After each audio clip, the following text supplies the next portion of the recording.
The great hall of the Galactic Council fell silent as Ambassador Velnara stepped up to the speaking platform.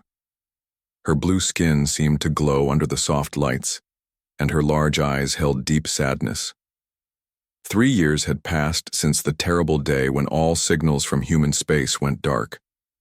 3 years since the Zephyrians had attacked Earth and every human colony in the galaxy. Today we remember our lost friends, Velnara said, her voice echoing through the vast chamber. The humans brought us laughter, music, and hope. They showed us new ways to solve old problems.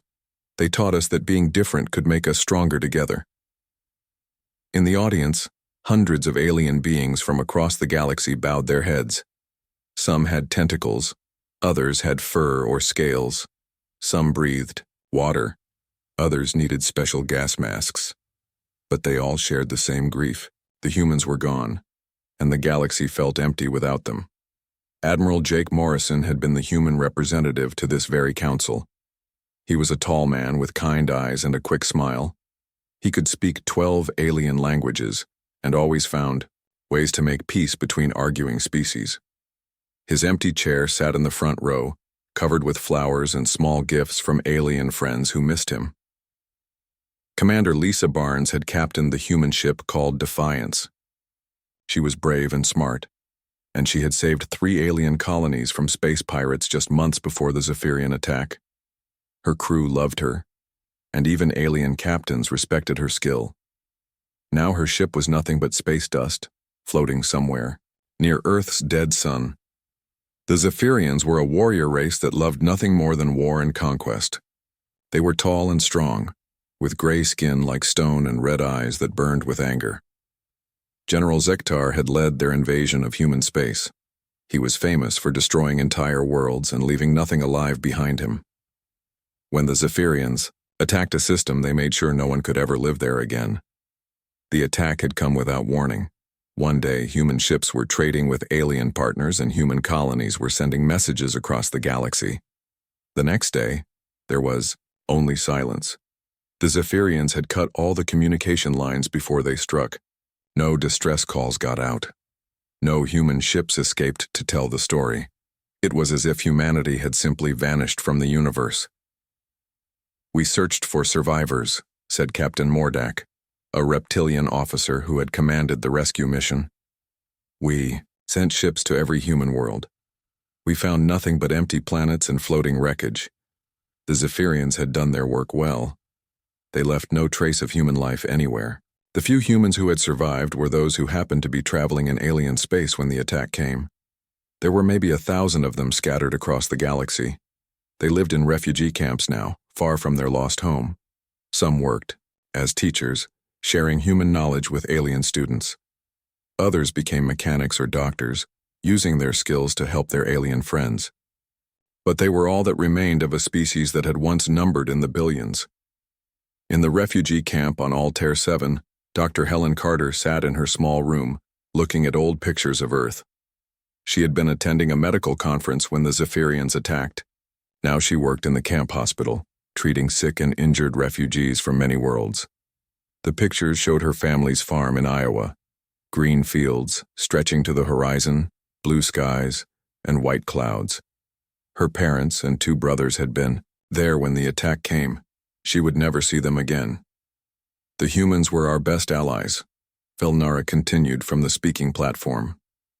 "They helped us build the great peace that has lasted for 50 years. They stopped wars before they could start. They brought enemies together and made them friends. Without them, our galaxy is less safe, less happy, and less hopeful."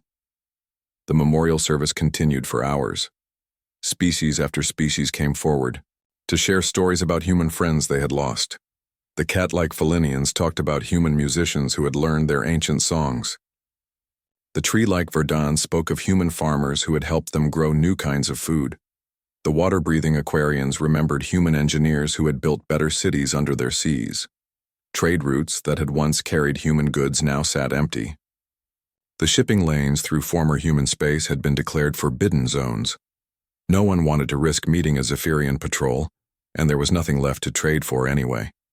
The human colonies that had produced the galaxy's best art, music, and literature were now dead rocks spinning around cold stars.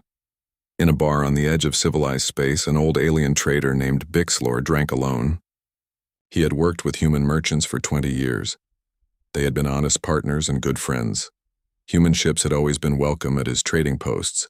They brought coffee and chocolate, things no other species could make quite the same way. They also brought stories and jokes that made the long trips between stars more bearable. "I still see them sometimes," Bixler told the bartender. "A young alien who had never met a human, in the corner of my eye like they're still here. But when I turn to look, there's nothing. Just empty space where they used to be." The Zephyrians had not just killed the humans. They had also taken over all the human territories. Their gray warships now patrolled the space around Earth and its former colonies. They had built military bases on human worlds and strip-mined them for useful metals. Where human cities had once stood, there were now Zephyrian weapon factories and soldier training camps. General Zektar stood on the bridge of his command ship, looking out at the dead planet below. It had been called New California by the humans, who had lived there. They had built beautiful cities with parks and schools and hospitals. Now there were only ruins and empty foundations. His soldiers had taken everything of value and burned the rest. "The humans fought well," he told his aide, a younger Zephyrian warrior. "Better than most species we have conquered. But they were too soft, too trusting. They believed in peace and cooperation. Such beliefs make a species weak. We showed them the price of weakness." But even as Zektar spoke, strange things were happening at the very edge of the galaxy. Ships had reported seeing unusual signals in the deep space between stars. Communication arrays picked up brief bursts of static that seemed almost like coded messages. Sensor networks detected movement in areas where no one should be traveling. The Galactic Council's intelligence department had noticed these anomalies, but they explained them away as cosmic radiation or equipment malfunctions. After all, what else could they be? The humans were gone. Everyone knew that. The Zephyrians had made sure of it. On a secret research station hidden in an asteroid field, Dr. Amy Brooks worked late into the night. She was one of the few humans who had escaped the attack, and she had been studying the strange signals for months. The patterns reminded her of old human military codes, but that was impossible. Wasn't it? As the memorial service on the Galactic Council world came to an end, Velnara lit a special candle that would burn for 1 full year. It was a human tradition, she explained, to honor the dead with light that would shine in the darkness. The flame flickered in the artificial breeze, small but steady. "We will remember them," she said. "We will remember their courage, their kindness, and their hope. And we will make sure that their sacrifice was not in vain. We will protect the peace they helped us build, even though they are no longer here to help us." The aliens in the Great Hall stood and observed a moment of silence. In that quiet moment, they all felt the empty space where humanity used to be. The galaxy was bigger and lonelier without them. But in the darkness between the stars, something moved. Something watched. Something waited. The humans were gone. Everyone believed that. Everyone was wrong. 6 months after the memorial service, something strange began happening in the outer reaches of former human space. Zephyrian ships started disappearing. At first, it was just small patrol boats that failed to report in. Commander Vexoni, a veteran Zephyrian naval officer, sat in his command center reviewing the missing ship reports. His red eyes glowed as he studied the data on his screen. 3 ships had vanished in the past 2 weeks. No distress calls. No wreckage found. They simply stopped responding to communications. "Equipment failure," suggested his aide, a young warrior eager to dismiss the problem. "Those patrol boats are old. Maybe their radios broke." Vexoni shook his massive gray head. 3 ships? All at the same time? In different sectors? He traced his clawed finger across the star map. "No, this is something else." The disappearances were happening in the asteroid fields beyond what used to be the human planet called Pluto. It was empty space, or so everyone thought. The Zephyrians had declared it worthless after their conquest. Nothing lived there. Nothing moved there. It was just rocks and ice floating in the darkness. But Captain Ryan Mitchell knew better. He crouched in the cargo bay of his small ship, watching through a hidden camera as another Zephyrian patrol passed by. His ship looked like a broken asteroid from the outside. The humans had gotten very good at hiding. Ryan was 35 years old with brown hair and tired eyes. Before the war, he had been a simple cargo pilot, moving supplies between Earth's colonies.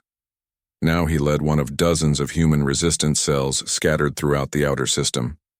His team of 12 included former soldiers, engineers, and even a cook who had become an expert at making explosives. "Target acquired," whispered tech specialist Amy Brooks over the radio. She was hiding in another fake asteroid 2 kilometers away, watching the Zephyrian ship through powerful telescopes. Amy had worked for a communications company before the war. Now she used her skills to hack enemy systems and gather intelligence. The Zephyrian patrol boat was moving slowly through the asteroid field, its sensors scanning for anything unusual. The crew of 8 warriors had no idea they were being watched by 20 hidden human ships. They had no idea that death was closing in around them. "Wait for my signal," Ryan said into his headset. He had learned patience during 3 years of hiding. The humans had learned to strike only when victory was certain. They could not afford to lose ships or people in pointless battles.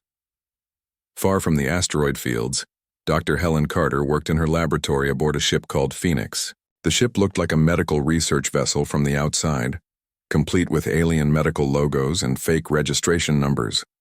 But hidden inside its hull was some of the most advanced technology the humans had ever built. Helen had not been treating sick refugees for the past 3 years. She had been working with a secret team of human scientists to build new weapons and ships. The Zephyrian attack had forced humanity to innovate or die. They had chosen to innovate. "The new shield generators are ready for testing," she told her assistant, a young man named Tony Harris who had been an engineering student when the war began. "They should be invisible to Zephyrian sensors." Tony nodded as he checked the equipment. "What about the weapon systems?" "Better than we hoped." Helen smiled for the first time in months. "Much better." The humans had spent 3 years studying every piece of Zephyrian technology they could find. They had learned the enemy's weaknesses and strengths. They had discovered that Zephyrian ships were powerful but slow to change direction. Their weapons were deadly, but took time to charge between shots. Their sensors could see through most hiding techniques, but had trouble with certain frequencies of radiation. The humans had built their new technology to exploit every weakness they had found. Back in the asteroid field, Ryan watched the Zephyrian patrol boat move into the perfect position. It was surrounded now by hidden human ships. The enemy had walked into a carefully prepared trap. "All units, this is Ghost Leader," Ryan said quietly. The humans had started calling themselves ghosts. It seemed fitting. Everyone thought they were dead after all. "Execute on my mark. 3, 2, 1, mark." 20 human ships suddenly appeared from among the asteroids. Their new cloaking technology shut off, revealing sleek black vessels that looked nothing like the old human designs. These ships were built for war, not exploration or trade. The Zephyrian patrol boat never had a chance to send a distress signal. Human weapons struck it from all directions, overloading its shields in seconds. The ship's hull cracked and atmosphere vented into space. By the time the attack was over, there was nothing left but scattered debris. "Clean sweep," reported Amy Brooks. "No survivors, no transmissions. They never knew what hit them." Ryan felt a cold satisfaction as he watched the debris field spread. 3 years ago, the Zephyrians had killed his wife and daughter on Earth. He had been away on a cargo run when it happened. The guilt and anger had nearly destroyed him, but now those feelings gave him strength. "Ghost Leader to all units," he said. "Mission complete. Return to base." The human ships vanished back into the asteroid field as quickly as they had appeared. Within an hour, there was no sign that 20 warships had ever been there. Only floating wreckage remained, and even that would be cleaned up before any other Zephyrian ships arrived. Meanwhile, in a hidden base deep inside a hollowed-out asteroid, Intelligence Director Sam Rodriguez was coordinating attacks across the entire outer system. Sam had worked for the government before the war, helping to plan Earth's defense.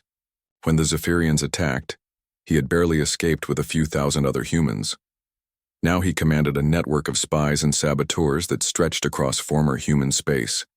Human agents who had been thought dead were actually living false lives among alien populations. They watched, they listened, and they reported everything back to Sam. The Zephyrians are starting to notice the missing ships, reported Agent Lisa Barnes over a secure channel. Lisa had been the captain of the ship Defiance before the war. Everyone thought she had died when her ship was destroyed. In reality, she had escaped in a life pod and spent 3 years building a new identity as an alien freight inspector. "How many ships have we taken?" Sam asked. 47 in the past 6 months, Lisa replied. "The enemy is calling it equipment failure, but some of their commanders are getting suspicious." Sam smiled grimly. 47 ships meant over 300 dead Zephyrian warriors. It was a small payment for the billions of humans they had killed, but it was a start. The resistance had grown slowly and carefully. At first there had been only a few hundred survivors hiding in the outer system, but they had rescued other humans from Zephyrian prison camps. They had found survivors on remote outposts the enemy had missed. They had even saved some humans who had been slaves on Zephyrian ships. Now their numbers had grown to over 50,000. It was still tiny compared to what humanity had been, but it was enough to begin the real fight. In his command bunker, General Pete Andrews studied reports from across the system. Pete had been a colonel in Earth's military before the war. The Zephyrians thought they had killed him when they bombed his base. Instead, he had been leading survivors in underground tunnels when the attack came. "We're ready for the next phase," he told his staff. "Our shipyards are producing new vessels faster than we lose them. Our people are trained and armed. Most importantly, the enemy still thinks we're just cosmic accidents." The human shipyards were hidden in the deepest parts of the asteroid belt. They had been built inside large asteroids that looked natural from the outside. Human engineers had worked for 3 years to create factories that could build the most advanced warships in the galaxy. But the ships were just tools. The real weapon was the knowledge the humans had gained. They knew everything about Zephyrian technology, tactics, and weaknesses. They had studied their enemy with the patience of people who had lost everything and had nothing left to lose but their lives. Command ships started receiving reports of more missing patrols. Supply convoys began disappearing between Zephyrian bases.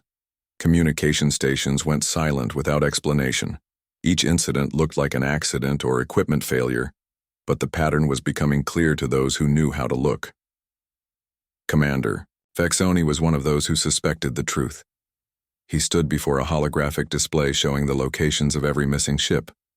The pattern formed a rough circle around the outer edge of the system. "Something is out there," he told his superior, a massive Zephyrian general with scars covering his gray face. "Something is hunting our ships." The general laughed, a sound like grinding metal. "Hunting? What could hunt us? The humans are dead. We made sure of that." "Then explain the missing ships," Vexoni demanded. "Space is dangerous," the general replied. "Ships break down. Crews make mistakes. Asteroids cause damage. There are 100 ways to lose a ship in deep space." But Vexoni was not convinced.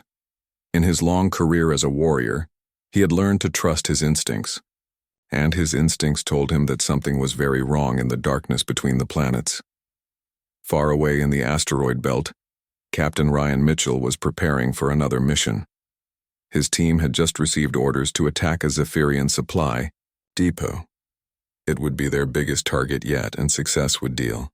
The truth began to unravel when the Zephyrian supply ship called Iron Fist limped back to base with its hull torn open and half its crew dead. Commander Vexoni watched the damaged vessel dock at the military station with growing alarm. This was the first ship to survive an attack and return to tell the story. Captain Drakmore stumbled off his ship, his gray uniform torn and blood-stained. His red eyes burned with a mixture of rage and fear that Vexoni had never seen in a Zephyrian warrior before. Behind him, medics carried the wounded crew members on stretchers. "Report," Vexoni demanded, as soon as the captain reached the command center. Drakmore's hands shook as he activated the holographic display. "We were ambushed in Sector 7. Ships came out of nowhere, moving faster than anything we've ever seen. They hit us with weapons that cut through our shields like they weren't even there. The damaged ship's computers had recorded the battle. Vexoni watched the sensor logs with growing disbelief. The attacking ships were sleek and black, nothing like any alien design he knew.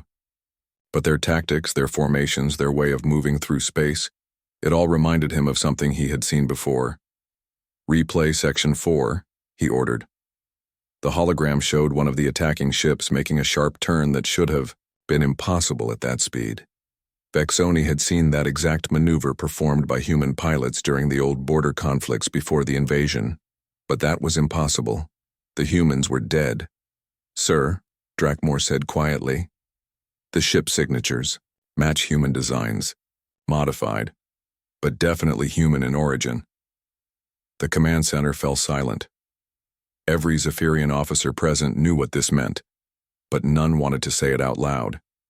If humans had survived their invasion, if they had been building ships and weapons in secret, then the entire Zephyrian occupation was in danger. Meanwhile, in the asteroid belt, Admiral Kate Sullivan stood on the bridge of her flagship looking at the tactical display. Kate was 42 years old with short blonde hair and steel-gray eyes. Before the war, she had commanded Earth's deep space exploration fleet. Now she led the largest collection of human warships ever assembled. "The Zephyrians know," reported her intelligence officer, Captain Rick Johnson. Rick had been a fighter pilot before the war, one of the best Earth had ever produced. Now he flew missions deep into enemy territory, gathering information and striking targets of opportunity. "One of their ships escaped our latest attack. They have sensor recordings." Kate nodded calmly. "How long before they figure out the full truth?" "Days, maybe hours," Rick replied. "Their intelligence networks are already searching for answers." "Then it's time to move to the next phase," Kate decided. "Signal all division commanders. Operation Revelation begins now." Across the galaxy, human agents who had been living in hiding for 3 years began to reveal themselves. On the trade station at Vega 7, Freight Inspector Lisa Barnes walked into the Galactic Security Office and presented her real identification papers. "My name is Lisa Barnes," she told the shocked alien officer behind the desk. "I am a commander in the Earth Defense Force. I have been operating undercover for 3 years and I request immediate contact with the Galactic Council." The security officer, a blue-skinned Altarian, stared at the papers in disbelief. But you're human. The humans are extinct." "Reports of our extinction have been greatly exaggerated," Lisa replied with a slight smile. Similar scenes played out across dozens of worlds. Human doctors revealed themselves in alien hospitals. Human engineers stepped forward in alien factories. Human traders dropped their false identities in alien ports. Each revelation sent shockwaves through the galactic community. On the Galactic Council world, Ambassador Velnara received an emergency communication in her office. Her aide burst through the door, his normally calm demeanor completely shattered. "Ambassador, you need to see this immediately," the aide gasped, activating the main communication screen. The face that appeared belonged to Colonel Ben Parker, a man Velnara had thought dead for 3 years. Ben had been Earth's military attaché to the Council before the war. He had always been serious and professional, but now his expression carried a weight that spoke of terrible experiences. "Greetings, Ambassador Velnara," Ben said formally. "I bring you greetings from the free worlds of humanity and an urgent message from our leadership." Velnara sat down heavily, her blue skin turning pale. "Ben? But how?" "We saw the destruction reports. We confirmed the death of every human world. You saw what we wanted you to see," Ben replied. "The Zephyrian invasion was brutal and devastating, but it was not complete. Humanity survived, and we have spent 3 years preparing for this moment." The message continued with details that made Velnara's head spin. Hidden human colonies that had never been discovered. Massive evacuation operations that had saved millions of lives. Underground cities and space habitats built in secret. Most shocking of all was the revelation that the human military had been watching and learning from the Zephyrians for 3 years. In the outer system, Dr. Helen Carter was working frantically in her laboratory aboard the Phoenix. The ship was no longer hiding as a medical vessel. Its true nature was revealed now. It was a mobile research platform carrying some of the most advanced scientific equipment in the galaxy. "The quantum computers are online," reported her assistant, Tony Harris. "We're ready to begin the demonstration." Helen activated the main screen, connecting to communication networks across the galaxy. Within minutes, every major military commander and government official in known space was watching her laboratory.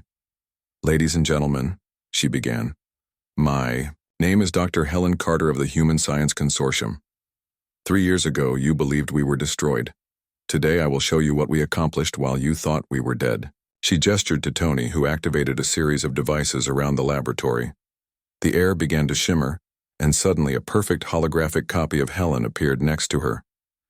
The copy moved and spoke independently, indistinguishable from the original. "This is our new holographic projection system," Helen explained. "It can create perfect illusions across vast distances. We used it to fake the destruction of our major cities while our population evacuated to safety." The demonstration continued with displays of advanced shield technology, faster-than-light communication systems, and weapons that made current galactic military equipment look primitive. Each revelation drove home the same point.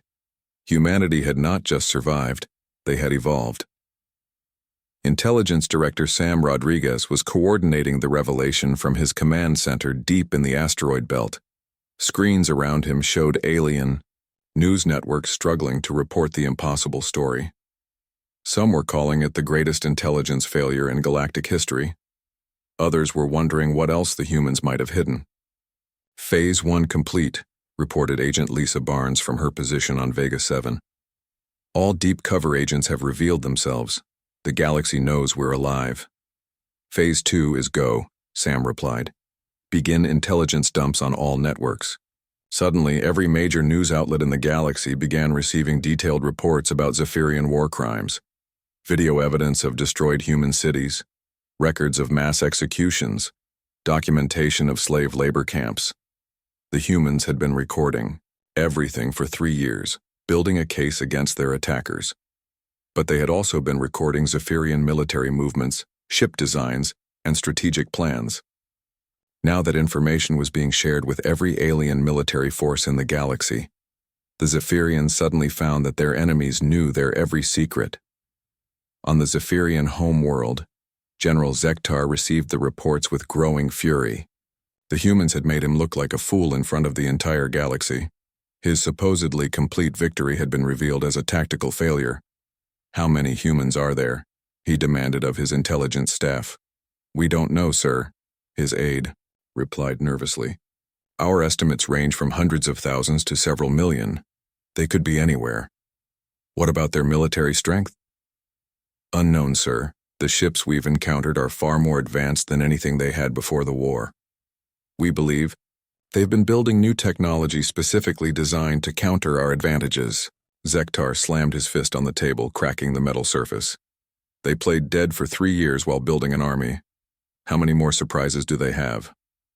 That question was answered sooner than he expected. Captain Rick Johnson's stealth fighter emerged from behind a Zephyrian communications satellite and broadcast a message directly to the enemy fleet's command frequency. "Attention, Zephyrian forces."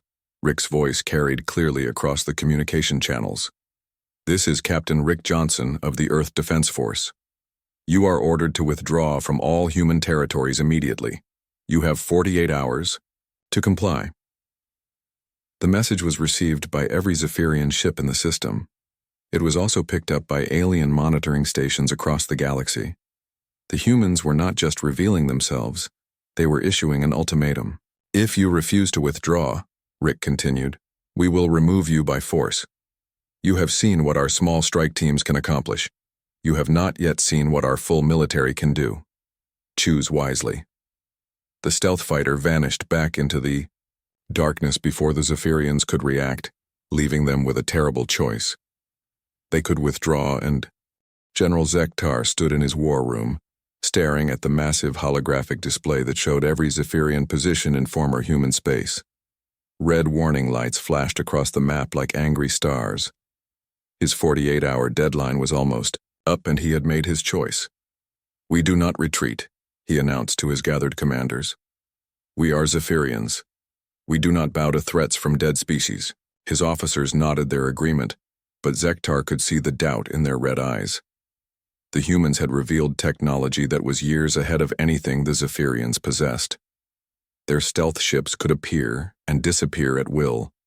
Their weapons cut through Zephyrian shields like they were made of paper. "Sir," his intelligence officer reported nervously, "our scouts have detected massive energy signatures in the outer system. Something big is moving toward us." "How big?" Zektar demanded. "We're not sure, sir. The readings are unlike anything we've seen before. Whatever it is, it's been hidden out there for years." Unknown to the Zephyrians, they were about to discover the true scope of humanity's preparation. In the Kuiper Belt, beyond the orbit of Pluto, Admiral Kate Sullivan stood on the bridge of her flagship as the largest military operation in human history began to unfold. The ship around her was called the Retribution, and it was nothing like the old human vessels the galaxy remembered. It was 2 kilometers long, bristling with weapons that could crack a moon in half. Its hull was black as space itself, covered in armor that could stop any known weapon. Most importantly, it was just one of over 300 similar ships hidden in the outer darkness. "All fleet commanders report ready," announced her communications officer, Major Alex Turner. Alex had been a Marine before the war, leading ground assault teams against alien pirates. Now he coordinated the movements of the largest battle fleet humanity had ever assembled. Kate nodded as she watched the tactical display. "Signal all ships. Operation Homecoming begins now."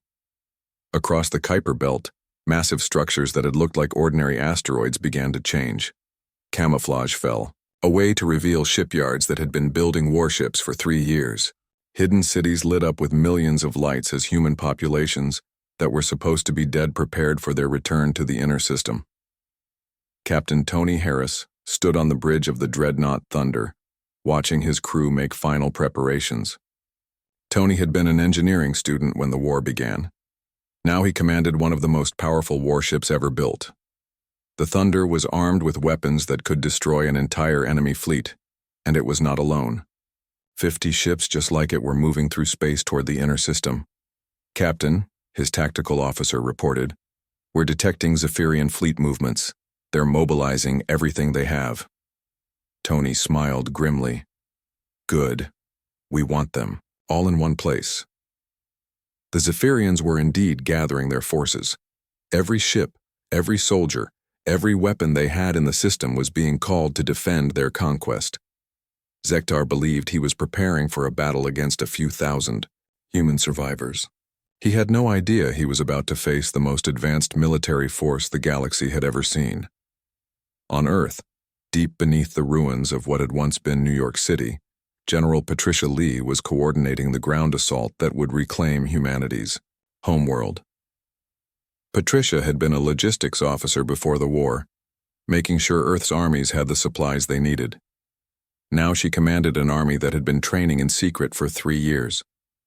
"The underground cities are ready," reported her aide, a young woman named Julie Walsh who had been a teacher before becoming a soldier. "All civilians have been moved to safe positions.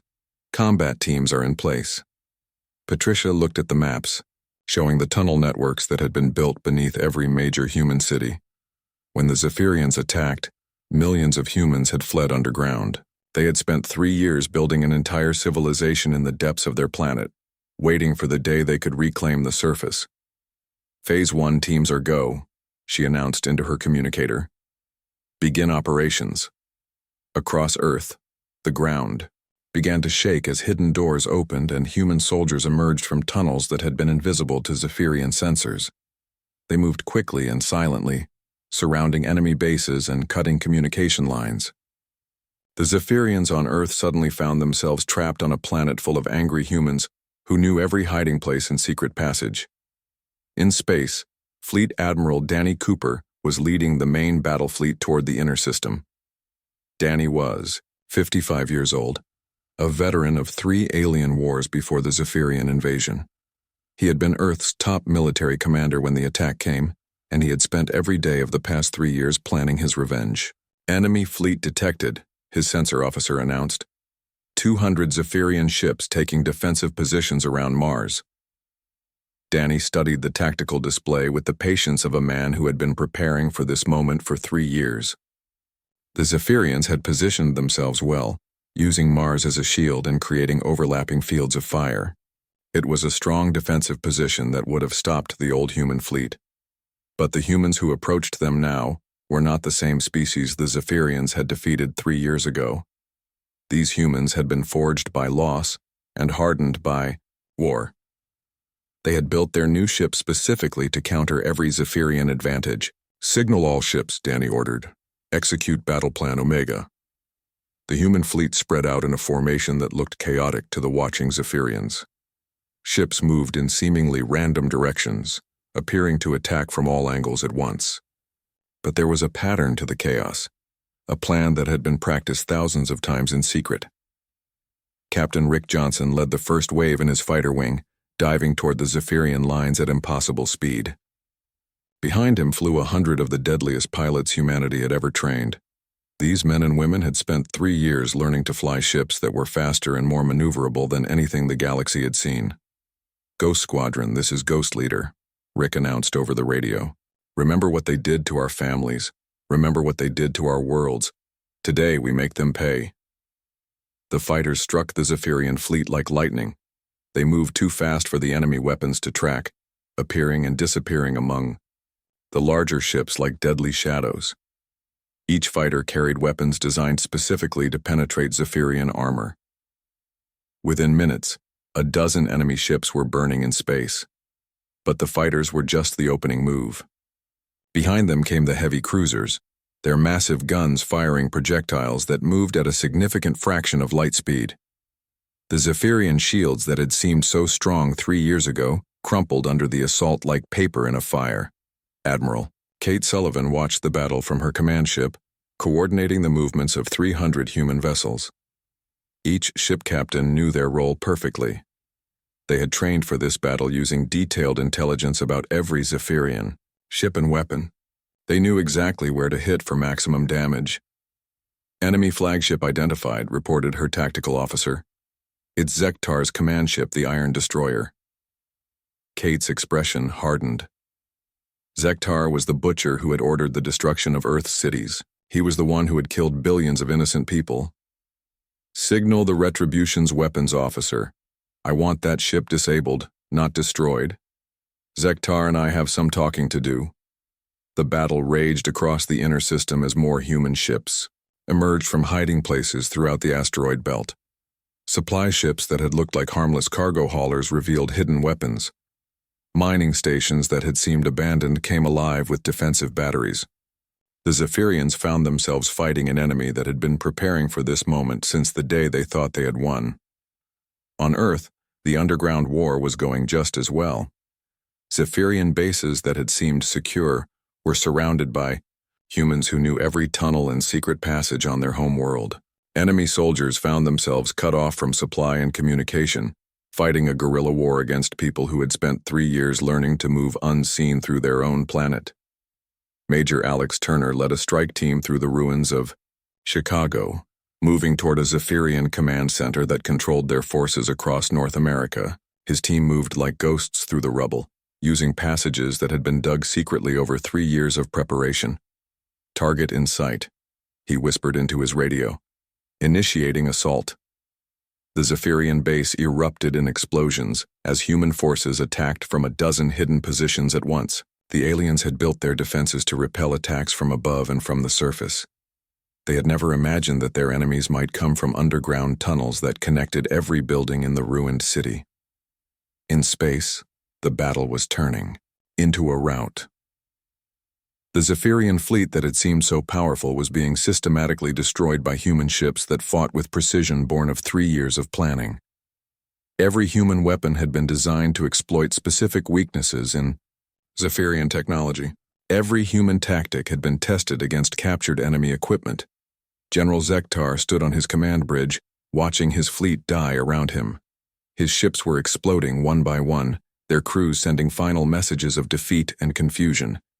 The humans were not just winning, they were dominating the battle with an ease that spoke of absolute technological superiority. The massive human flagship called Invincible emerged from the darkness between the planets like a moving mountain. It was 5 kilometers long and bristled with weapons that could destroy entire fleets. On its bridge stood Supreme Admiral Frank Miller, the man who had planned humanity's greatest deception. Frank was 60 years old with gray hair and eyes that had seen too much death. He had been Earth's top military strategist before the war, the man responsible for defending humanity against all threats. When the Zephyrians attacked, he had made the hardest decision of his life, to let them think they had won while humanity prepared for total war. "All fleet elements report ready," announced Captain Maria Gonzalez from her position at the communications station. Maria had been Frank's aide before the war, a brilliant young officer who had helped plan the 3-year deception. Now she commanded the flagship that would lead humanity's return to the stars. Frank looked at the tactical display showing the burning remains of the Zephyrian fleet. His forces had destroyed 2/3 of the enemy ships in less than 2 hours. The aliens who had thought themselves the masters of human space were learning what real military power looked like. "Signal General Zektar's ship," Frank ordered. "Tell him I want to talk." The Iron Destroyer was badly damaged, its weapons destroyed and its engines failing. On its bridge, General Zektar stared at the communication request in disbelief. The humans wanted to talk instead of simply finishing him off. It was either mercy or the cruelest kind of victory. "This is Supreme Admiral Frank Miller of the United Earth Defense Force." Frank's voice came through the damaged ship's speakers. "General Zektar, you are defeated. Surrender now and your surviving crews will be treated according to galactic law." Zektar's red eyes burned with rage and shame. "How?" he demanded. "How did you hide an entire fleet? How did you build ships like these without anyone knowing?" Frank's image appeared on the communication screen, and Zektar saw something in the human's eyes that made him understand the true scope of his failure. This was not the face of a desperate survivor. This was the face of a man who had planned every detail of this moment for 3 long years. "You made 2 mistakes," Frank said calmly. "First, you assumed that because you could destroy our cities and kill our people, you had destroyed our civilization. Second, you underestimated what humans will do when someone threatens everything we love." The truth was more complex than Zektar could imagine. When the Zephyrian invasion began, Frank had realized that Earth's conventional forces could not win.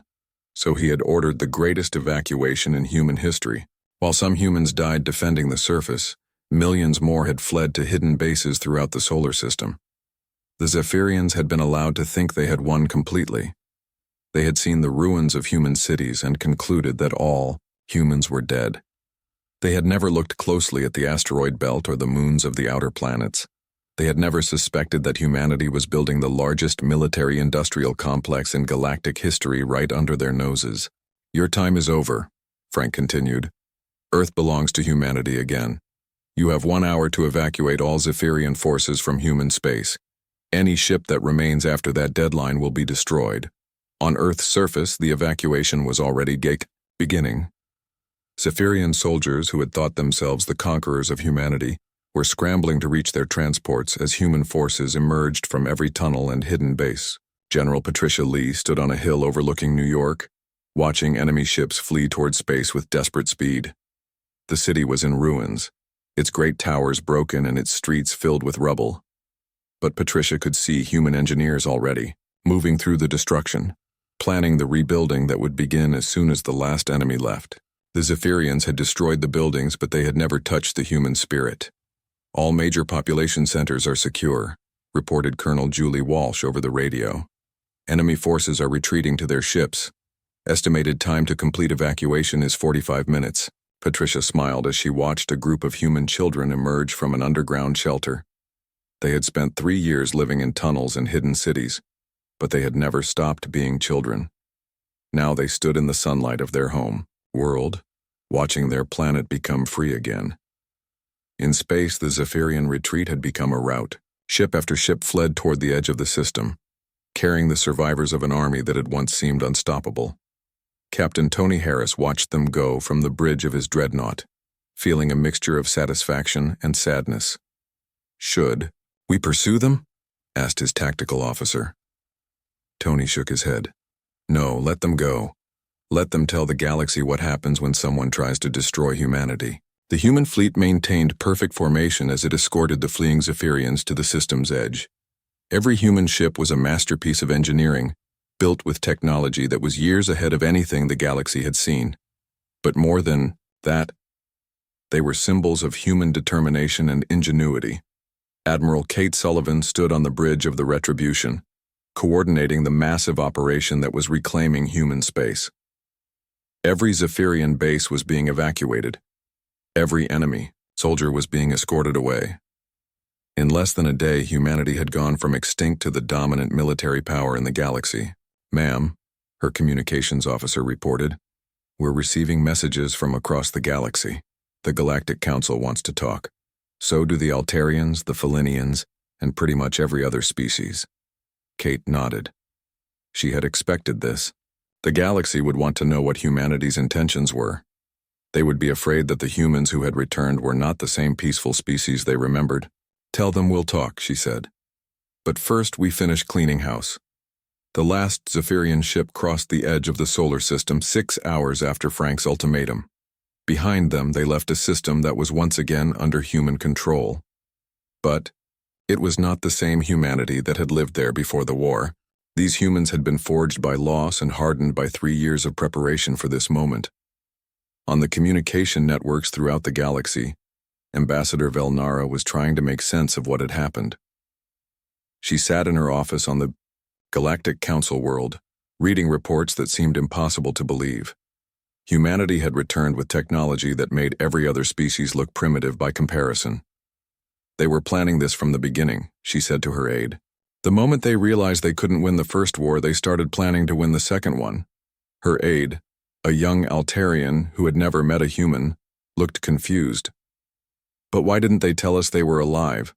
Why let us think they were extinct? Velnara thought about the humans she had known before the war. They had been explorers and peacemakers, always looking for ways to solve problems without violence. But they had also been incredibly determined when someone threatened their families or their freedom. Because they needed us to believe it too, she realized. If we had known they were alive, we might have tried to help them. The Zephyrians would have noticed our behavior and figured out the truth. The deception had to be complete. On the bridge of the Invincible, Supreme Admiral Frank Miller was preparing to address the galaxy. The communication array was set to broadcast to every world, every ship, every space station in known space. It would be the first official message from humanity in 3 years.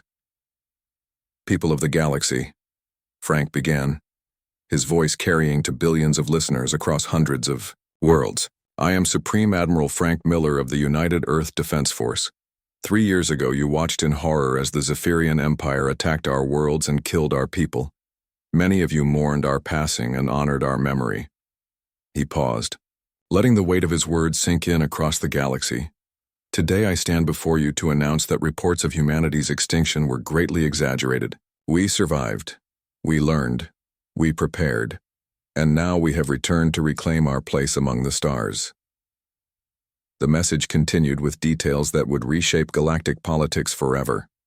Humanity was offering to share some of their new technology with their old allies. They were promising to protect smaller species from aggressive empires. Most importantly, they were making it clear that any attack on human interests would be met with overwhelming force. We do not seek to conquer or dominate, Frank concluded. We seek only to live in peace and explore the wonders of the universe. But we will never again allow anyone to threaten our survival. The galaxy has seen what happens when humanity is pushed to the edge of extinction. We hope it will never be necessary to demonstrate that lesson again. As the message ended, Captain Maria Gonzalez looked out at the fleet surrounding the Invincible. Hundreds of human ships hung in space around Earth, their sleek hulls gleaming in the light of humanity's home star. They were beautiful and terrible, symbols of what humans could accomplish when they had no choice but to succeed. What now, sir? She asked. Frank Miller smiled for the first time in 3 years.